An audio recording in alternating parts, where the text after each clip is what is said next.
wants to stop at from this and this mid of the two stops, then the driver stops at the will of the customer. This creates a happy mind between a customer and driver. But this doesn't happen in trains.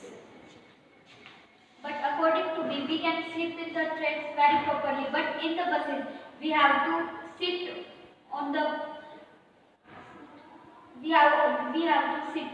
But in the trains, we can study everything. And in the buses, there is no such facility. And if we wanna to do toilet, so there is toilet in trains, but there is no any facility in the buses. Yes, you are right that you can't sleep properly in the bus.